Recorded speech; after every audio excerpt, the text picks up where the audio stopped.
Hello, I am wearing a hat because my hair is wet. Welcome to the video. So if you can tell from the title, I want to talk about how the anime and manga could have separate canonical endings, just different timelines. And thus, that is the reason why this video is titled this way. This is the bad ending, not this is a bad ending, it's the bad ending, as in there is a good ending, like the correct timeline. It's a little bit of bait. Some people got mad, but I don't care. You can see my big brain moves where I'm putting pieces together and none of you even realize. All to set up this video. It's all connected. For the first little bit, I want to talk about just the logistics, like how it could happen, right? Just from an actual writing point of view and why Isayama would even do this and if he even would. And then I want to talk about how it could actually be executed canonically and with actual flow to the story, making everything still canon and make sense. Because you could easily just make a different ending for the anime. Many anime have done that. But this time, I think that he can really make a canon alternate ending that fits with the story perfectly well. But anyway, let's talk about if this is even possible, if this could even happen. A lot of people like to argue for this theory and say that Isayama had said that the anime is the final product, but in reality, that's just not true as far as I can tell. I haven't been able to find any quote. I search up online and everybody agrees and says that he hadn't actually said that.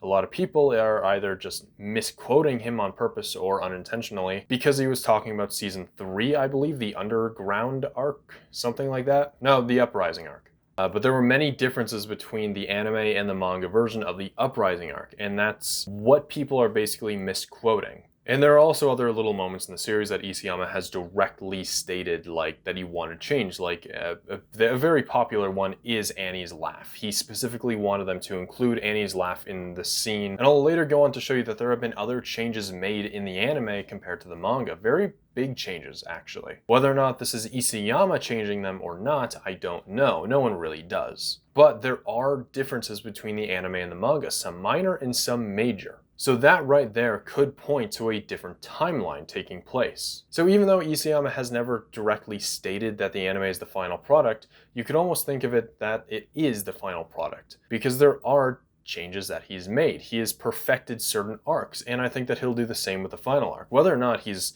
actually adding a whole new timeline to this and complicating the story even more, like I'm trying to suggest, or if he just wants to make the anime better, he's done it in the past, so he could do it in the end. Because a lot of people aren't a huge fan of the rumbling arc, so Isayama might just change that to please the fans, or maybe change it because it needs to be canonically changed for this alternate supposed timeline.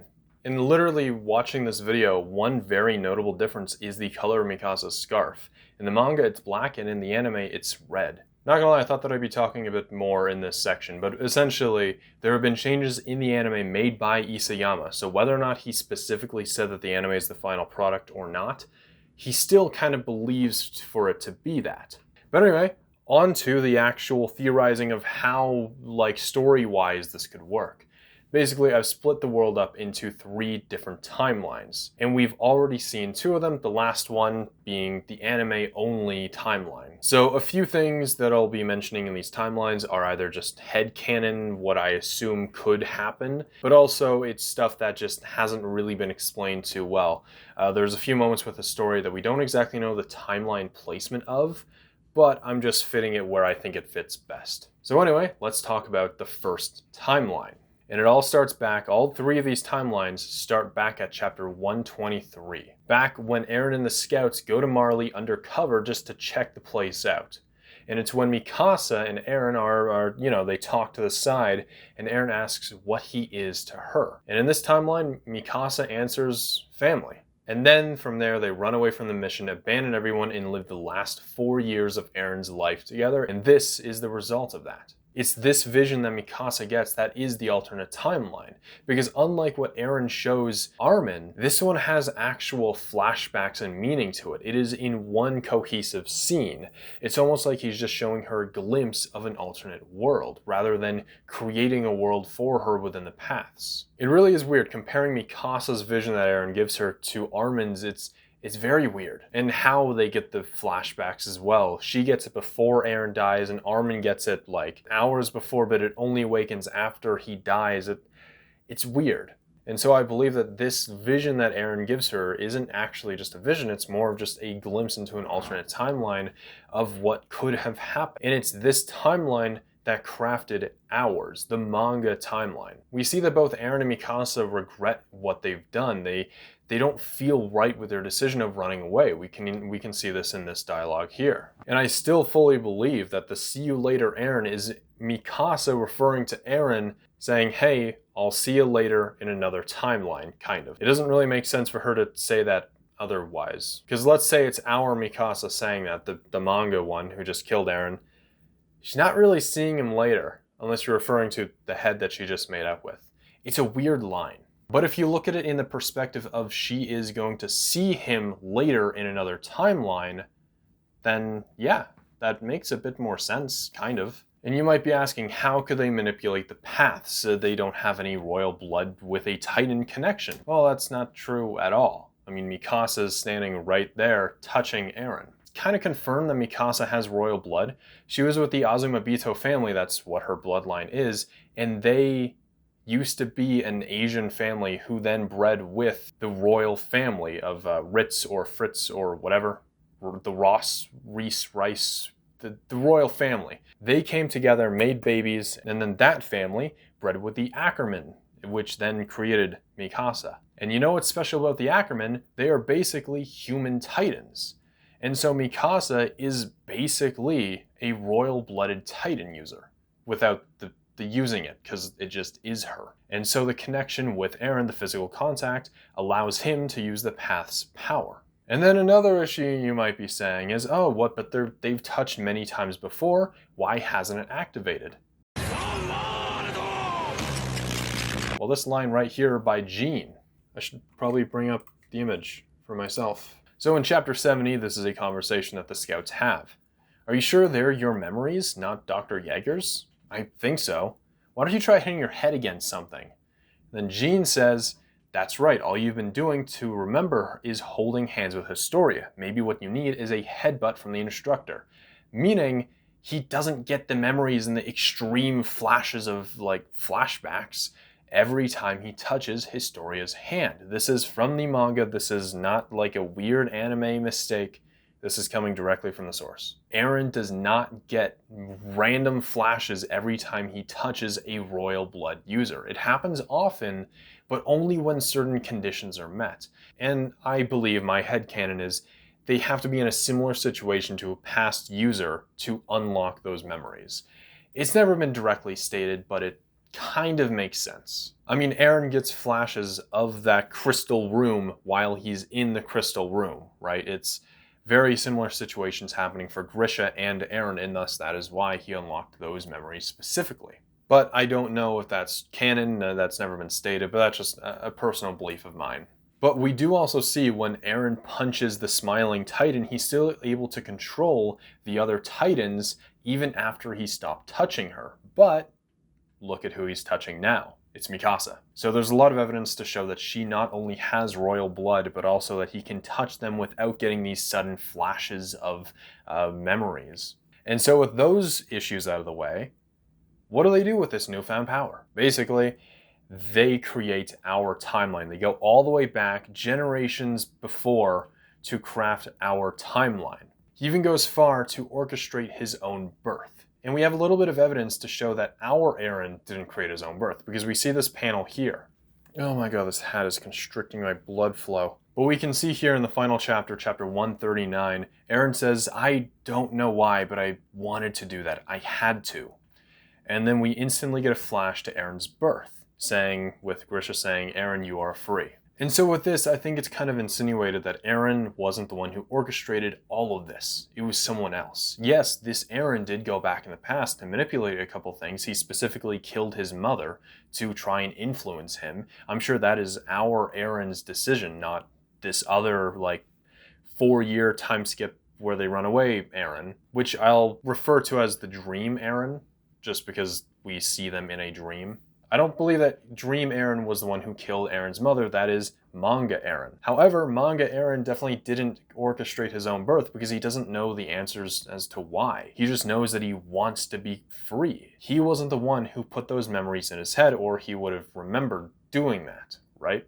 It's a little confusing. But the final thing he does is plants that man in the conversation so that Mikasa cannot finish her thoughts of saying, Eren, you're family to me. Because that is the defining moment that changes these timelines. And you can also see Eren in this dream timeline is wearing a white shirt. And I'm going to get into it a little bit more, showing more cases, but white is a symbol of peace and purity. In Japan, that is what white means.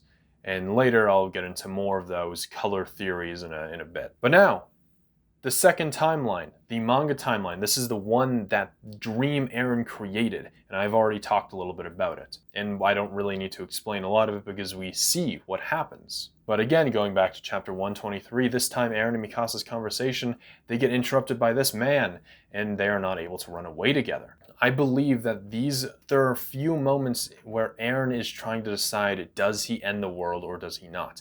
This was the final straw. This was the moment that he was thinking, okay, I'm going to end the world or I'm going to not. And I believe that this is where he made his decision. So after that, back in chapter 130 on Paradis, this is when Eren, I believe, has the secret conversation with Mikasa. And this is where he convinces Astoria to have a kid to halt Zeke's plan. In this timeline, Eren hasn't created this grand scheme. He just has a bunch of feelings. And so he doesn't exactly know what to do. He's done a few big things like killing his mother, making Historia have a kid, not running away with Historia, with Mikasa. And I'm sure he's done a few other things here and there just to motivate himself because he thinks that's the only thing that needs to be changed, is just his motivation. But this version of Eren, even by the end of the series, is just a child, basically. I mean, obviously not literally a child, well, kind of, not literally. But he doesn't exactly know what he's doing. He just has these ideas. He wants to create freedom for others, and he just puts on a strong face just so they don't get scared. Deep down, all he wants is to enjoy the simple things in life like Armin does. According to Isayama, this seashell right here, which is shown all throughout the series, usually held by Armin, is a symbol of adolescence, which if you notice in the final chapter, Armin finds one and picks it up. And of course, Eren is the only one who can manipulate the paths. I assume at this point it's Eren who created that seashell, which means that he is still in a childlike state. He doesn't exactly know what he wants. And so this is not the Eren that created this grand scheme of connecting all the attack titans together and creating this one giant plan. That isn't this Eren. However, I believe at the end of the series, this Eren could have created another timeline to do that. He finally realizes after Armin takes that seashell, Eren realizes this isn't enough. He has done all that he could in this timeline, but it just wasn't enough to create true freedom, because at the end of the day, that 20% of the world left standing is going to crush Paradis. There is no way that they can live that war. Eren took away their greatest weapon, the Titans, and left them to fend for themselves. Yes, they have like 50 years to set up and prepare, but so does the rest of the world. Whatever Eren left alive did not get affected physically, and thus they are also still able to recover from this. Unlike the people inside Paradis, which wouldn't Eren, thinking about it, there were multiple walls, right? So wouldn't the Titans like crush 90% of their land? I don't know. So Eren might have even destroyed some of his own people's military. And yeah, a lot of people's arguments for the ending being bad is that, right? And it's a completely valid point. There's no way that the scouts can survive against 20% of the world's population. And yes, I know it's in the past, and so there's less people in the world, but it's like one small country versus a bunch of other countries. My point being, Eren didn't really complete his goal. They're not free. They're free eventually, maybe, but that's not really freedom yet. And so this is where a lot of, I guess, fan fiction comes in. With the third timeline, the anime timeline. And there are minor differences like Mikasa's scarf being red in the anime while it's black or brown in the manga. And various other details, like I said, Annie's laughter in the anime. There are other scenes where Armin and Mikasa are just switched places, and it's a little weird, but I'll get to that in a sec. This is a timeline that's drastically different than the manga in many various ways. And this is the final timeline. This is the perfect timeline. So let's go all the way back to chapter 123, where Eren and Mikasa have that conversation in secret talking about what Eren is to Mikasa. But again, just like last time, they get interrupted and they go back with the friends. However, unlike in the previous timeline, I believe that Eren will still talk to his story about having a kid, but I think at some point he's going to stop and back out of it and say, hey, no.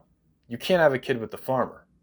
You need to have that thing with me. And there's kind of evidence for this. Basically, I'm saying that Eren is the father in this timeline. We can see here in the manga, there's a few panels showing Historia and the farmer talking and stuff, and then we see her having the conversation with the farmer of her going up to him saying, hey, you want a bone? However, in the anime, we only get these two panels, or these two shots. We do not get the final shot of her talking to the farmer. We only see from a distance her looking ready to approach the farmer. But we know that Eren is right behind her with this shot right here. I do find this a little odd, and thus maybe it's revealed later that Eren stops her from talking to the farmer. And yes, I know, there's no evidence for any of this. Like I said, we're going full fan fiction here, but why not? It's a cool story. It makes things interesting. Why else would they not include that shot? It really doesn't make sense. But the question is, why would Eren want to be the father in this timeline? What does that even change? Well, it actually changes quite a lot. But now that Eren has a kid who would have inherited the Beast Titan with royal blood, this means that when he dies, and I'm sure he'll know that he's going to die because he can see the future, past, and present, but instead of actually dying, he'll just yeet it on back to paradise. From here, he'd be able to use the power of the founding titan still by touching his kid. But from here, I think he'd just want to straight up continue the rumbling, or he'd ask for Historia's advice on what they want to do, to which she would most likely say, yeah, continue the rumbling. But what causes a sudden character change from Eren, right?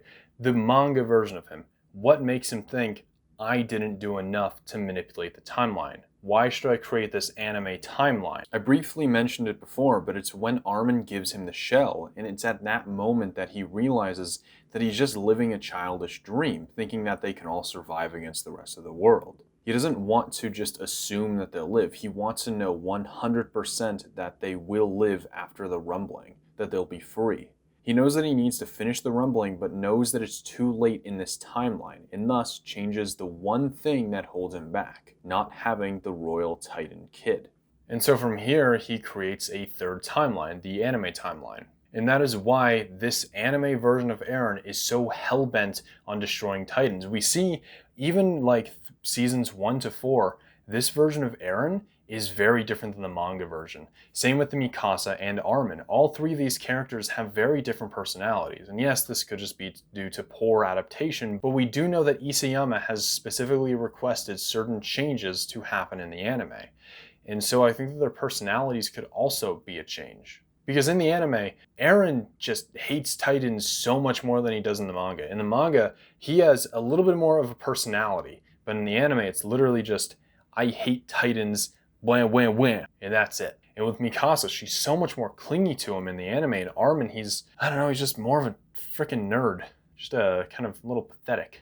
Most of his motivation is kind of just to see the outside, and that's kind of it. And yes, that's his manga motivation as well, but I believe he just has more depth in the manga. But in the anime, it's kind of very flat. And yes, again, poor adaptation. Could just be that. Or Isayama could just take that and spin it on its head and actually turn it into the canon, because it would make sense.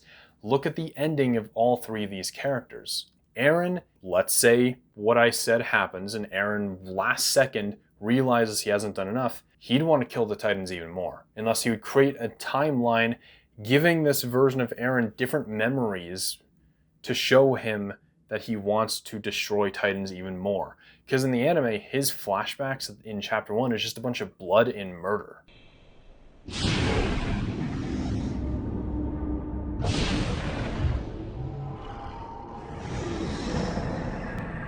It's not see you later Eren. It is not that. He does not get shown, well, Mikasa doesn't get shown the see you later Eren in this timeline. And thus, obviously, something is very different. Like, can't believe I haven't even mentioned that yet. There is no see you later Eren in the anime.